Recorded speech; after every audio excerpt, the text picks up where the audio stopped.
चाहने लगे, देखो करीब से मिले हैं नसीब। হ্যালো এভরিওয়ান, আসসালামু আলাইকুম, গুড মর্নিং, ঈদ মোবারক সবাইকে জানাই।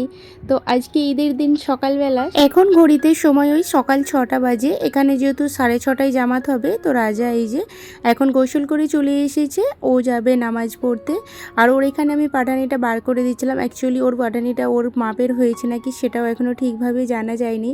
তো ও ভীষণ ভয়ে ভয়ে আছে। অ্যাকচুয়ালি ও এই পাটানি মানে একটাই নিয়েছে, এটা জিজু দিয়েছিল ওকে কাটিয়ে, তো ও তো পার্সোনালি পাঠানি নেয়নি।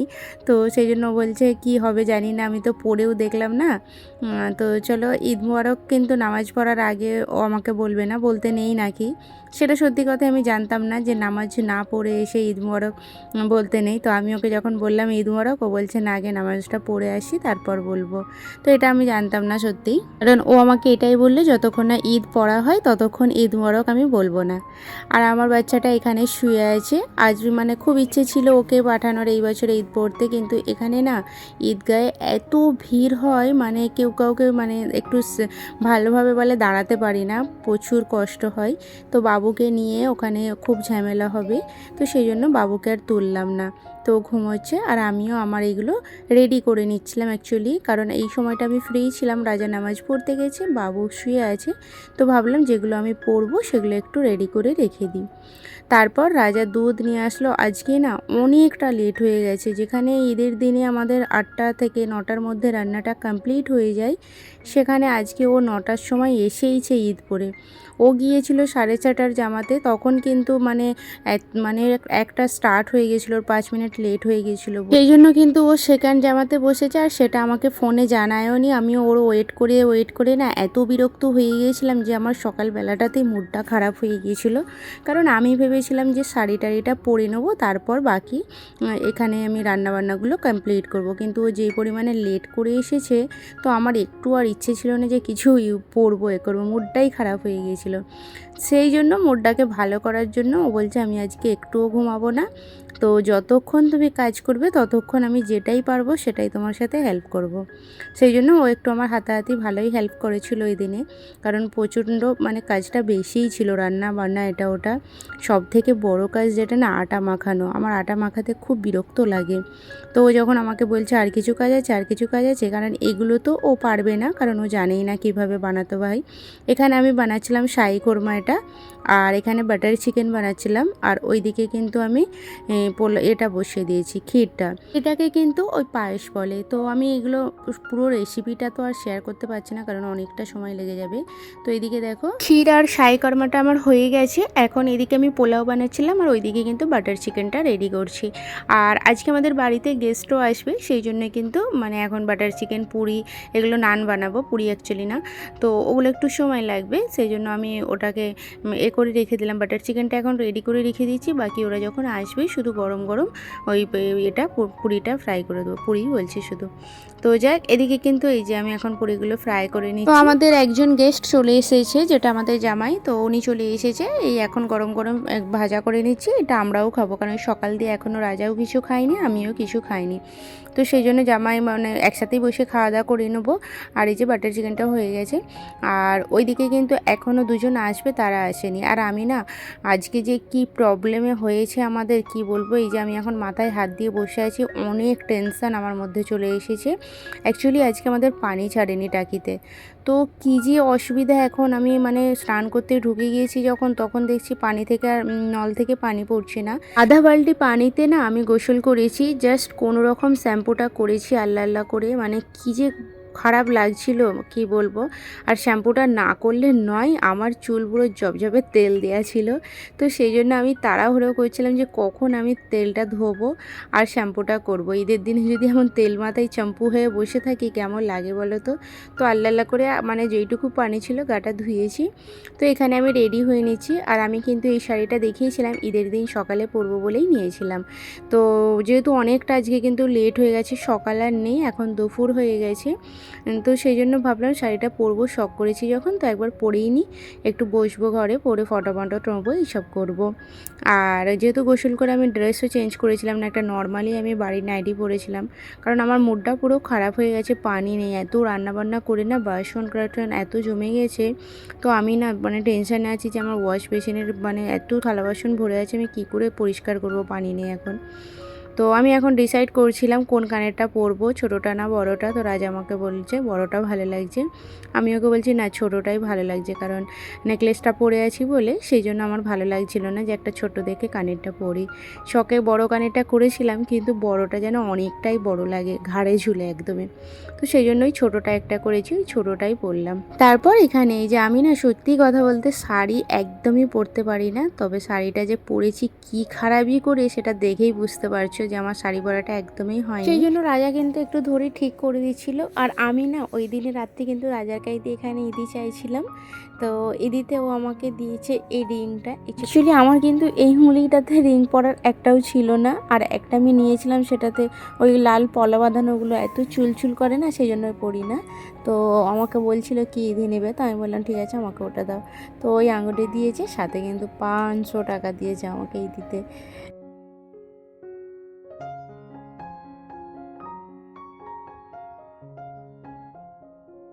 তো এই যে এটা ছিল কিন্তু আমার ফাইনাল লুক। তো কেমন লাগছে কিন্তু অবশ্যই জানাবে। আর আমার তো খারাপ লাগেনি, মোটামুটি ভালোই লাগছে, কারণ চোখে যা ঘুম ছিল না এই সময়টা, তো যতটা সাজতে পেরেছি ততটা আমার মনে হচ্ছে চলো ঠিক আছে, আজকের জন্য এতটাই বেটার। তো যাক আমরা করলাম। তারপরে এই যে দেখো আমার শাড়ি পরার অবস্থাটা, শুধু মানে এটা শাড়ি পরা নাকি কাপড় জড়িয়ে রেখেছি সেটা আমিই জানি। তো যাই হোক করে পরেছি জাস্ট একটু ফটো টটো নেবো বলে।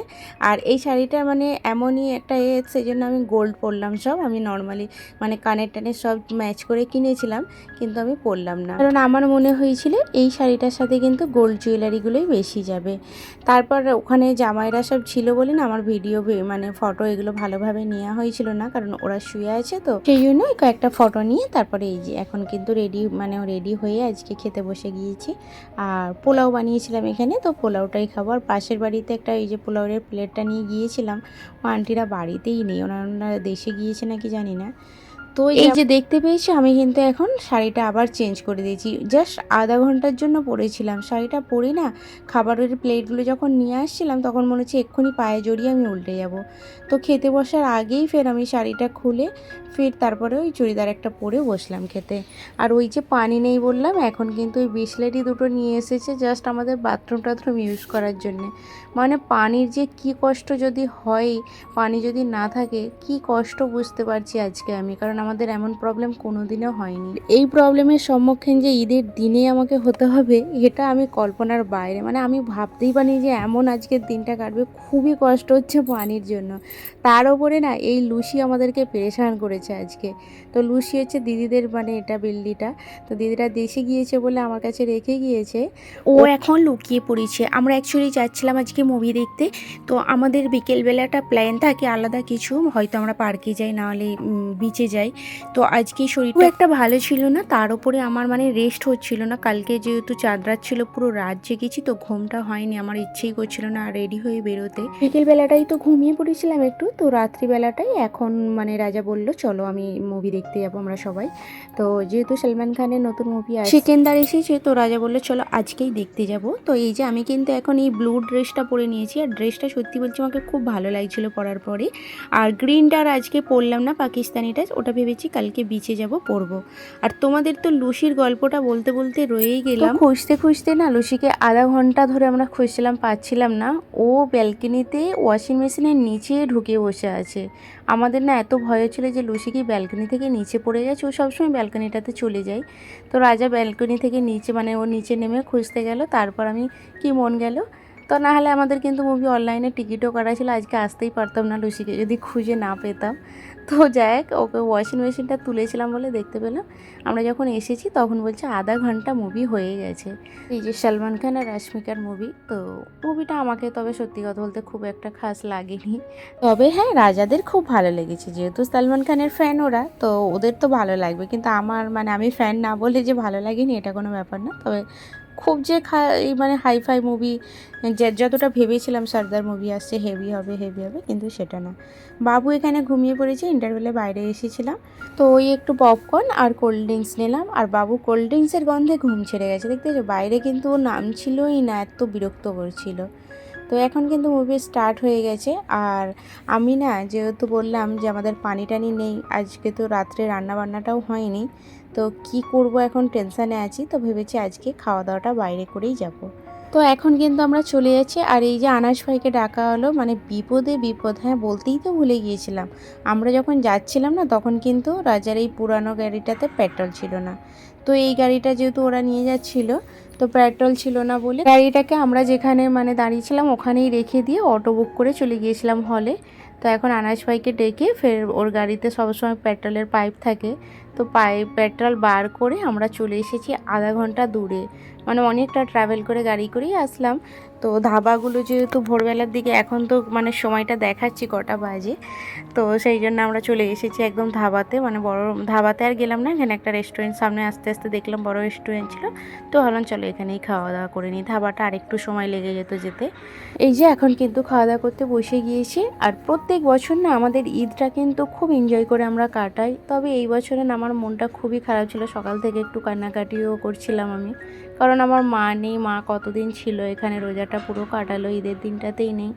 সব থেকে বড় যেটা খারাপ, আমার দিদিরা নেই, কারণ প্রত্যেক বছর আমার দিদিরা আমার বাড়িতে ঈদের দিনে আসে।